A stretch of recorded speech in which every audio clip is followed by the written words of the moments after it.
What's up, everybody? My name is Jeremy Jones and I'm back with another video. Today we're talking to Air Jordan 6 Oreo, so stay tuned.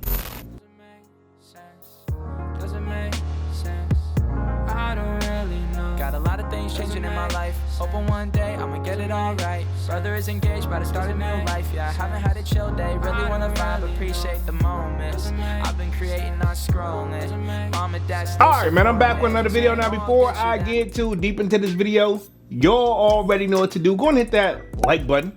It really helps the channel out.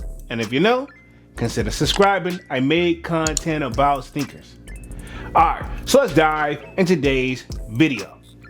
Just like I said in the intro, man, we're talking to Air Jordan 6 Oreo.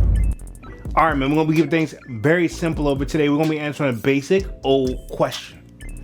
Are they drip or skip? Let's just keep it there. All right, so first things first, these are set at least August 8th to the best of my knowledge, coming in at a retail price of $215, right? Okay, and of course, you know the kid glanced at the resale price, and right now look like they're averaging below retail at $175 and up, depending on the size, right? Okay, now I'm gonna go ahead and say this off rip. I'm not surprised that these are going below retail already. The 6's silhouette, in my opinion, it takes a lot to make people really want to buy these, right? Okay, and I'm just talking the 6's silhouette in general.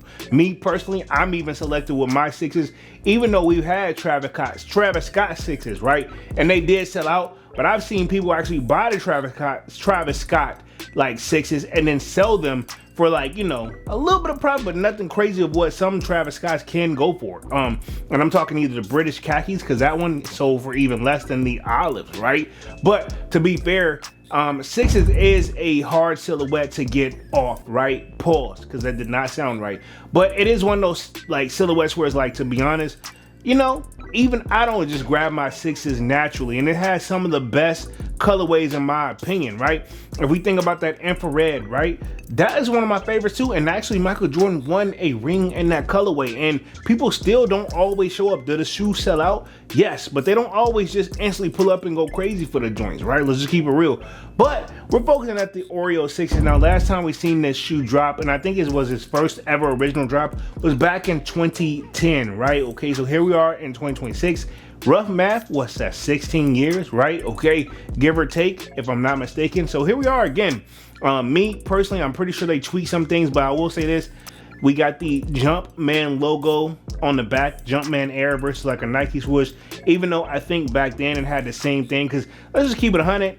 You know, we used to notoriously say there was a difference between the Nike Air versus having the Jumpman, and in theory it still is, but then, you know, Jordan Brand, in my opinion, with their theory of trying to like make sure we buy as many as we can, they start throwing a Nike swoosh / Air on everything, and then, you know, we're like, okay, well, it's not the same hit anymore. You know what I'm saying? We pay attention to detail.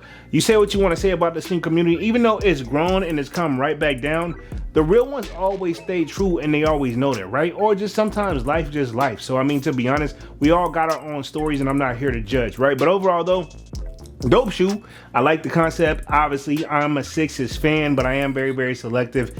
And you know what? I see why they call them Oreos, because of pretty much the white speckles throughout the shoe, right? And I think they even added like that old school vibe back to it from back in 2010 too. So one thing I can say about Jordan Brand, they've been making sure they stick back to the original cut, and I'm sure the quality and the comfort level should be up there. I'm gonna say definitely more so the comfort level. I will give Jordan Brand that. All the releases lately, they've been ready to go out the box, and 6's have always, in my opinion, been ready to go out the box. They're just a little bit bulky, right? Okay, but you can say that about a lot of Jordan releases, right? We can say that easily about a 9, we can say that about a 12, we can say that about a 2 if we keep it 100, you know what I'm saying? But overall, dope shoe for the kid. Personally, if you haven't picked out, these will be a skip. Not a bad shoe, but I didn't have them in 2010, and you know what? I'm gonna be honest, man. You know what I'm saying? If I got them, I probably wouldn't wear them enough just fine, spending that $215 price tag.